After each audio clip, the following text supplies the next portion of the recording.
नमस्कार, मैं रामकृष्ण लाल हिमांशी प्रोडक्शंस में आपका स्वागत करता हूं। माइक स्टोरी सीरीज में इस बार अपनी स्टोरी बदला रहे हैं सीनियर आर्ट डायरेक्टर मंजूर अमरोही जी।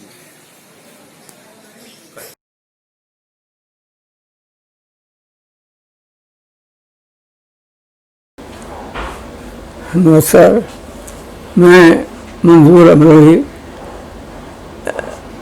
मेरा पूरा नाम है मंजूर हसन नकवी। मैं अमरोहा का रहने वाला हूँ, जो ज़िला मुरादाबाद के करीब है। मेरे वालिदैन अमरोहा में रहे और अमरोहा में वहाँ घर पर रहे और अपना घर है काफ़ी। उसमें मेरे भाई, दो बहनें और मैं, ये फैमिली हमारी जो साथ में थे। और उसमें से मेरी माँ ने काफ़ी मेहनत की कि भाई मुझे आगे बढ़ने की सलाह दे, इसलिए मैं बात करते करते यहाँ तक कि जैसे उनकी मोहब्बत से मैं 1960 में बम्बई शिफ्ट हो गया।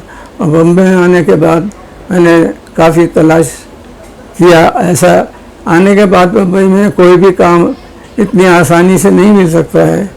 जो लोग सोचते हैं कि बम्बई जाकर लखपति हो गए, करोड़पति हो गए, बहुत नाम हो गया और हो जाता है। उसमें बहुत सारे लोग ठोकरें खाते हैं और बहुत सारे लोग कामयाब हो जाते हैं, बहुत सारे लोग कामयाब नहीं होते। बहरहाल मुझे खुशी ये है कि मुझे आने के बाद कुछ दिन मुझे जद्दोजहद करनी पड़ी। उसके बाद मुझे आहिस्ता आहिस्ता काम मिलना शुरू हो गया। लोगों ने जो आर्ट डायरेक्टर मालूमकर दयाल मालूमकर, उन्होंने मुझे सहारा दिया और काफ़ी मुझे हिदायतें भी की। मैं उस वक्त मेरी उम्र 22 साल थी जिस वक्त के मैं यहाँ पर आया था। आज मैं यहाँ पर अभी तक हूँ, जब नियर अबाउट 84 मेरी एज हो चुकी है। और फिर भी मैं अपने उस काम से अलग होकर भी अगर ना काम मिला तो मैंने दूसरा काम कोई बिजनेस शुरू कर दिया है। लेकिन यह है कि बम्बई आसान जॉब नहीं है रहने के लिए।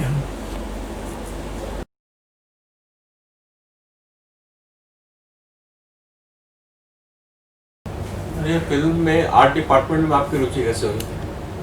चीज़ ये थी कि मुझे बचपन से शौक़ था और स्कूल एज से मुझे ड्राइंग और चित्रकारी से बहुत शौक़ था। एक मैं इसी को बढ़ाता हुआ आगे चला था, लेकिन बीच में ब्रेक ऐसा लगा कि हाई स्कूल पास करने के बाद मैं फिर थोड़ा टाइम इधर उधर कुछ काम में गुजरा। तो मैं मेरे चचा कमाल अमरोही के यहाँ स्टूडियो में जनरल मैनेजर थे। उन्होंने मुझे वहाँ बुला लिया और मुझे कुछ आर्ट डायरेक्टरों से मिलवाया उन्होंने। और आर्ट डायरेक्टरों से मिलकर एक art director mister Dayal Malvankar, उन्होंने मुझे सेलेक्ट किया अपने साथ एज ए असिस्टेंट। तो मैं 1960 में मुंबई आया था, तब से मैं उनसे साथ में रहा। काफ़ी अर्से तक उनके साथ एज ए असिस्टेंट काम किया। उसके बाद मुझे आर्ट डायरेक्शन में पिक्चरें मिलने लगी और मैं अपने आर्ट डायरेक्शन के काम से शुरू किया और मुझे बहुत उसके इंटरेस्ट मुझे आया काम करने में और बहुत हेल्प मिली मुझे। और यानी काम से काम को जैसे जैसे काम करता चला गया मैं, वैसे वैसे मुझे उसके लिए ज़्यादा जद्दोजहद नहीं करनी पड़ी। पहले बहुत यानी सोचता था बहुत, ये किस तरह से हुआ, ये कैसे बना। तो इस तरह से मुझे उसमें इंटरेस्ट बढ़ता चला गया और मैं आगे बढ़ता चला गया और बहुत अच्छे काम भी किए। एज ए आर्ट डायरेक्टर को लोग कुछ ऐसा समझते हैं कि कुछ समझते नहीं कि बहुत सारे लोग क्या समझते हैं बाहर। Art director is a name as a film architect. वो जो सेट्स उसमें पहले तो ड्रामे होते थे तो पर्दों पर सीनरी बनी होती थी, लेकिन जैसे जैसे फिल्मी ज़माना आया उस वक्त में सेट लगने लग गए। बड़े बड़े महल और बड़े बड़े छोटे बड़े बहरहाल सभी तरह के होटल देन जो मारपीट के हिसाब से होते हैं वो सारा सब कुछ होने लग गए। और फिर तो एक से एक शानदार, जैसे हो सकता है बहुत सारे लोगों ने पाकीज़ा देखी हो, तो उसमें उनके सेट्स देख कर लोग दंग रहते थे। तो इस तरह से ड्रामे से आर्ट डायरेक्टर को चांस मिला। पहले पेंटर होते थे, आर्टिस्ट होते थे, वो पर्दे बना लिया करते थे, लेकिन इसमें तो टोटली काम करना पड़ता है उसको एज इट इज़। जैसे कि कभी कभी ऐसा है कि हम कुछ फोटोग्राफ लेकर आते हैं और उस फोटोग्राफ से हम रियल बनाने के बजाय हम आर्टिफिशियल उसको बनाते हैं, और उस आर्टिफिशियल में इतना खूबसूरती भर देते हैं कि उसमें पता ही नहीं चलता है कि ये असली है कि नकली है। अब रहा आर्किटेक्ट का, मैंने बताया आपको, तो आर्किटेक्ट जो है वो तो बड़ी बड़ी बिल्डिंगें बनाते हैं, बड़े बड़े जितनी भी क्या कहना चाहिए होटल और बड़े बड़े ऐसे सिस्टम से हो शायद, लेकिन वो पहाड़ नहीं बनाते। जब हमें फिल्में पहाड़ वहाड़ बनाने पड़ते हैं, वो फिल्में पहाड़ नहीं बनाते, वो चक्की चूल्हे वाले घर नहीं बनाते, वो रुइन नहीं बनाते। मैंने एक कमाल स्टूडियो में एक रुइन का सेट लगाया था जो काफ़ी बड़ा था, लेकिन एक कोई महल टूटा हुआ होगा जबका कोई उसमें वो नहीं था कि कोई जगह पर कोई पहले से कुछ हो वहाँ पर, वो हमने क्रिएट किया उसे, क्योंकि ज़माने से पड़ा हुआ एक महल होगा ये, उसमें शूटिंग की गई। यहाँ तक कि हम कुछ चीज़ें ऐसी भी बात बताते हैं आपको कि उसमें ये जो मधुमक्खी के डिंगारे होते हैं, कुछ ऐसी जगह भी उसमें खंडर में दिखाई कि डिंगारे लगे हुए हैं और उनमें मक्खियाँ हुए हैं, लेकिन ये सिर्फ आर्टिफिशियल था। लोग देख कर, जो लोगों ने देखा उन्होंने इतना अप्रिशिएट किया उस सेट को। हमारे जो खंडर था रुइन, जिसमें कहीं घास है, कहीं किस तरह से टूटा फूटा पड़ा है, क्या है नहीं, तो ऐसे उसमें हमें बड़ी मेहनत करनी पड़ती है। ये आर्किटेक्ट नहीं कर सकता। और चीज़ ये कि जो हम ये बनाते हैं जितने भी आर्टिफिशियल लगान, इसको बिल्कुल एग्जैक्ट जैसे कि प्लान होता है बिल्डिंग का, वैसा ही प्लान बनाना पड़ता है। वैसे ही प्लान बनाते हैं, उस पर वो प्लान ये हमें मालूम होना चाहिए कितना बड़ा हम सेट लगा रहे हैं, उसमें क्या क्या लगेगा। यहाँ तक कि बहुत तो ऐसा होता है कि भाई ये इतना ही नहीं होता कि हम सिर्फ सेट लगा दें, साथ में इतना भी है कि उसकी डेकोरेशन, उसके सोफे, उसके और दूसरे जितने भी ये सामान उसका एक महल का या होता है या किसी होटल, उसको भी हम चुनकर लाते हैं और उसको डेकोरेट करते हैं। ये आर्किटेक्ट काम नहीं करता है इसे, इसलिए ये आर्ट डायरेक्टर जो है वो दिनों रात इसमें उलझे रहते हैं और उसमें दिनों रात लगकर इसको कंप्लीट करके ये सेट देते हैं।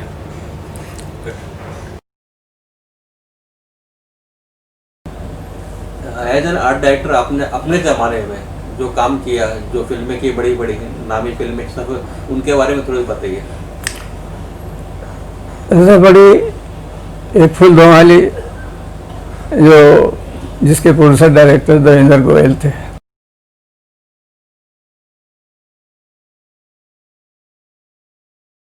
एक फूल वाली की शूटिंग कई मरतबा पहाड़ों पर हुई, और उसके बाद लास्ट में एक जो अविनाश वगैरह आते हैं, जो तूफान आते हैं, बर्फ़ों के गिर जाते हैं, तो एक सीक्वेंस था ऐसा कि जिसमें संजय खान पहाड़ों पर चढ़ने के उनके सीन थे कि वो पहाड़ों पर चढ़ते हैं ऊपर जाते हैं, तो ऊपर जाने के बाद झंडा लहराते हैं और झंडा गाड़ देते हैं। तो इस तरह से उसमें हम साथ में हमें लेकर गए थे अपने producer director mister Devendra Goyal. तो वो गुलमर्ग एक जगह है, वहाँ पर निडोज होटल है, वो बैठी चाल जैसे है नीचे, वो हाइट के नहीं है, नीचे है। वो जब बर्फ़ पड़ गई तो इतनी बर्फ़ पड़ी तो वो 16 फुट ऊंचा उस जगह से बर्फ़ पड़ी हुई थी।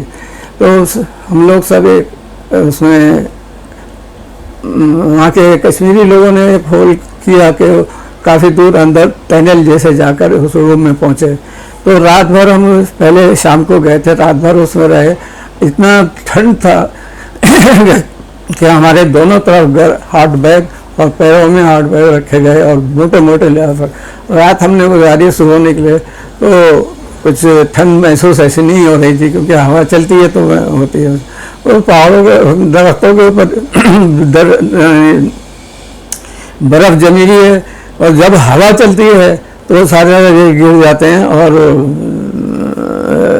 यह है कि फिर मज़ा आता है उसमें देखने में भी। और क्या फिर हम अपने पूरी शूटिंग के लोग निकल गए। जब मौसम ठीक था हम लोग सब वहाँ पहुँच गए लोकेशन पर। लोकेशन पर पहुँचने के बाद संजय खान उस पर थोड़े से चढ़ने और उसमें आड़े होकर चलने में और उसके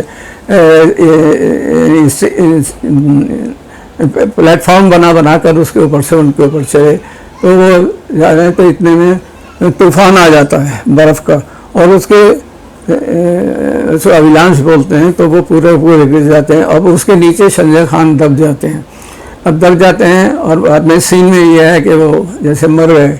उन्होंने सोच लिया कि मर गए, तो ये वो तो होता है। अब ये कि जब बाद में किसी तरह बच जाते हैं और फिर शामिल हो जाते हैं। सीन इतना ही था कि वहाँ पर उनको तो, लेकिन हम इस तरह गए, इतनी तकलीफ़ें सब लोगों ने बर्दाश्त की, इतनी सर्दी भी रात में। ये चीज़ें होती हैं ऐसे ऐसे सीक्वेंस के लिए। प्रोड्यूसर और उसके साथ में जितने स्टाफ होते हैं उनको सप्ताह से भरना, तो ये ऐसे ऐसे सीन हम साथ में ले जाते हैं तो हमें देखने को मिले। और क्या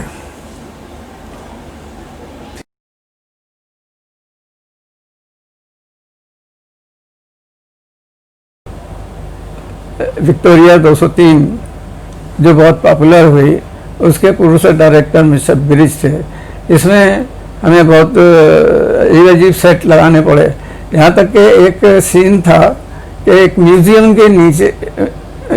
के नीचे से एक गटर बहता है, और म्यूज़ियम में गोलकुंडा डायमंड वहाँ रखे हुए हैं, बहुत कीमती। और म्यूज़ियम में लोग आके देखते थे उसे, लेकिन उसको चुराने के लिए एक प्लान बनाया।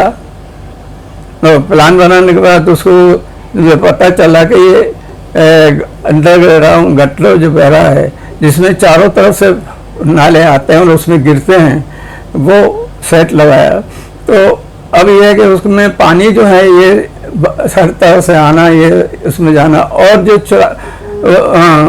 वो जाता है जो शख्स चुराने के लिए, और उसने एक प्लान बनाया कि उस गटर में जाने के बाद वो इस तरह से जाए कि झुकता जाए। तब इसमें टेक्निकली बात ये होती है कि हम उसको कैमरा भी जाना है, कैमरामैन भी जाना है, उसका असिस्टेंट भी जाना है, और उसमें किस तरह से कब का गट्टा है, उसमें कैसे कैसे मकड़ियों के और कैसे जाले लगे हुए होते हैं, वो जाले वगैरह तोड़ते हुए जाते हैं और एक जगह जाकर ड्रिलिंग करते हैं और उसके अंदर बम रखते हैं। और वो प्लानिंग की है, क्योंकि वो जब ब्लास्ट होता है तो वो म्यूजियम में उसी जगह का निकलता है, जाकर निकलता है, और वो डायमंड चुरा लिए जाते हैं, और उसके ऊपर आगे कहानी उनकी बढ़ती है। तो ये चीज़ें पहले डायरेक्टर हमें समझाते हैं कि हमें किस तरह का सेट चाहिए। तो इस तरह के सेट जो हैं वो भी आर्किटेक्ट नहीं बना सकता कि क्या किस सिचुएशन से किस तरह से जाना है, और वहाँ तक जाते जाते वो बाहर निकल जाए। तो इसके अलावा चोरी मेरा काम और एक पैसे की गुड़िया ने एक महल और सपनों का, और मुझे कोई पिक्चर याद नहीं आ रही। मैंने 42 पिक्चरें एज ए आर्ट डायरेक्टर और एज ए असिस्टेंट की, जिसमें 2 पिक्चरें मैंने इंग्लिश की जो कि साउथ की तरफ उसमें एक ब्लड स्टोन था और एक इंडियन समर, तो दोनों इंग्लिश पिक्चरें मैंने वहाँ पर की। इसके अलावा मैंने कोंकणी लैंग्वेज जो गोवा की है उनकी लैंग्वेज की भी हमने 2 पिक्चर देखी हैं। एक थी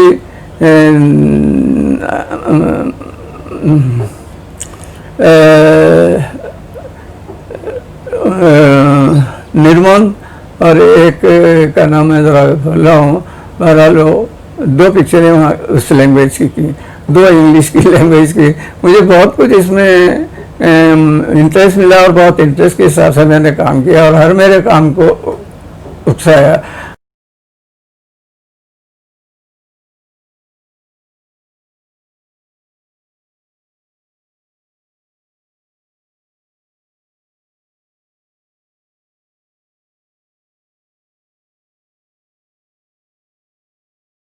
अब एक पिक्चर थी मिस्टर बिजी सरदाना की, एक कोठे का सेट लगाना था जो इसको कोठा जैसे, तो उसमें पहली बार पूरा सेट में पहला सेट अरेंज किया था तो उन्होंने हेमा मालिनी इंटर हुई। तो हेमा मालिनी इंटर तो उन्होंने कहा कि भाई आर्ट डायरेक्टर कौन है आप? तो मैंने कहा कि हमारे बेरी साहब ने कहा प्रोड्यूसर डायरेक्टर ने कि भाई हमारे मंजूर हैं आर्ट डायरेक्टर, उन्होंने ये सेट लगाया तो मिल सकेंगे? हाँ, उन्होंने मुझे बुलवा लिया। मैं था वहीं पर, देखा, बहुत तारीफ की और सवाल किया कि ऐसे ऐसे सेट ऐसी ऐसी जगहों पर क्या आप कभी गए हैं जो इस तरह के सेट लगा लेते हैं आप? तो भाई ये चीज़ें हमारे मेरे साहब कहने लग गए कि भाई ये अमरा के रहने वाले हैं, नवाबों के मुल्क में रहने वाले हैं, ये नवाबों के नखरे थे जो इसमें कोठे के सेट लगाए जाते हैं और इस तरह पेश किए जाते हैं। तो मेरे कहने से पहले उन्होंने कि ये कमाल अमरोही के रिश्तेदार ये ऐसे सेट नहीं लगाएंगे तो कौन लगाएगा? मैंने फिर उनसे कहा हेमा जी से कि मैं कहा ये बात नहीं है, बात यह है कि जो डायरेक्टर का काम ज़्यादा होता है, हमारा उनका 20% काम उनका होता है, 80% काम हमारा होता है। जो बताते हैं हम उसी के ऊपर अमल करते हुए उस साइट को लगाते हैं। और मैंने उसका फिर ये अंडरग्राउंड का सेट उनका बताया तो कहने लगे वो रियल था। मैंने कहा रियल नहीं, आर्टिफिशियल। तो हैरान हो गए, कहने लगे मैं एक बार दफा और उसको देखूंगी आपके इस कहने के ऊपर कि ये असली है नकली है।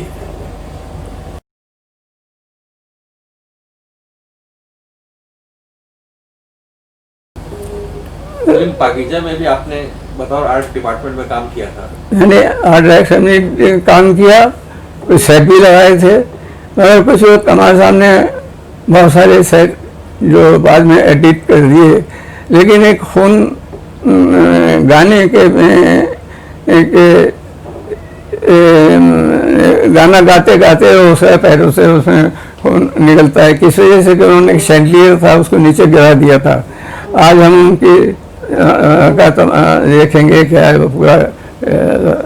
तो बहरहाल उन्होंने लगाया। फिर हमने उनका एक दोबारा बहुरत हुई बीच में पाकिजा की, क्योंकि मीना जी का और कमाल साहब का कुछ रिलेशन टूट गया था। तो उसके बाद उनको दोबारा शुरू करने के लिए उन्होंने सेट लगाया। मैं वो सेट पहले डायरेक्टर से उनके कुछ अनबन हो गई थी, तो परमिशन लेकर हमने वो उनको सेट लगा कर दिया। तो उसमें आ जाओ कि मैं बना दूं पलकों का आशियाना, तो जहाँ कहीं जाएं उन पर ना आ जाए, ये गाना उन्होंने उस सेट के ऊपर पिक्चराइज किया।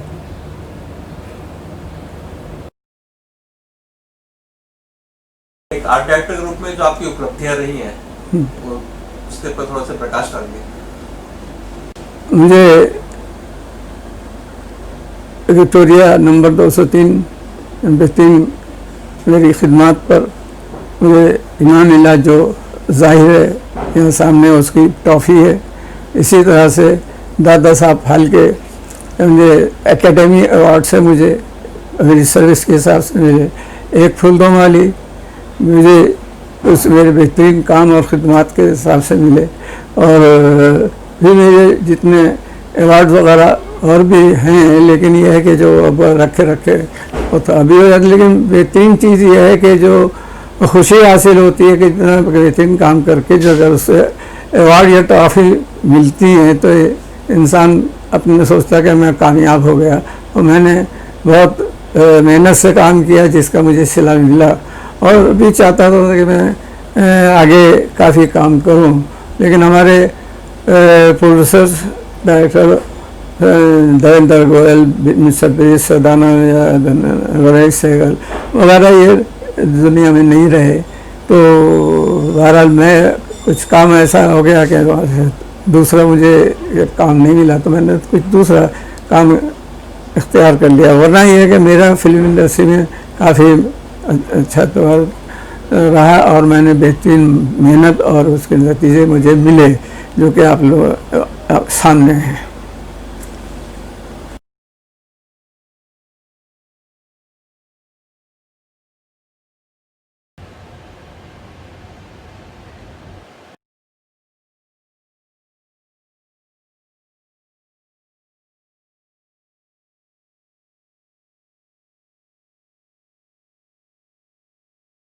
आप आर्ट डिपार्टमेंट इंस्टीट्यूट में भी आपने अपना बहुत सहयोग दिया है, उस पर थोड़ा प्रकाश डालिए आप।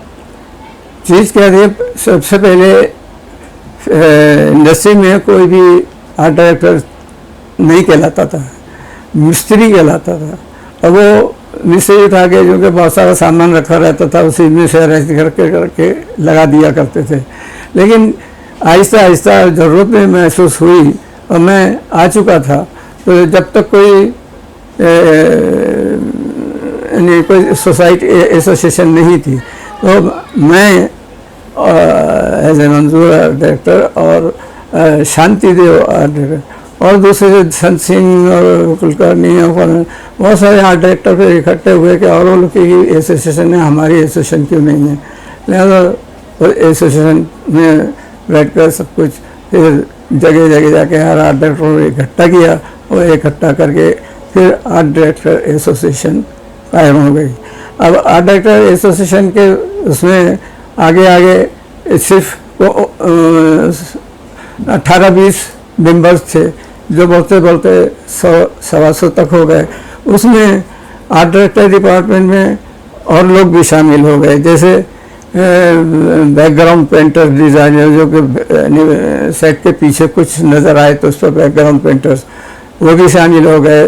फिर मोल्डर डिज़ाइनिंग जो थे वो भी शामिल हो गए, फिर आर्टिस्ट लोग भी शामिल हो गए। इस तरह से आगे बढ़ते हुए आज 2500 आर्ट डायरेक्टर हैं। उस वक्त में आर्ट डायरेक्टर जो काम करते थे तो स्टूडियो जाते थे, अपने अपने मर्ज़ी के मुताबिक किस स्टूडियो जहाँ पर काम करना है उसको चुन लेते थे। तो वो नहीं समझिए कि जो काम आज चल रहा है वो उससे पहले ये नहीं होता था। लास्ट पिक्चर मेरी एज ए 100 दिन सास के, 100 दिन सास के में ज़्यादा मेरा आर्ट डायरेक्शन का काम उसमें नहीं हुआ, लेकिन मैं आर्ट डायरेक्टर था और कुछ मामूली सेट्स लगे।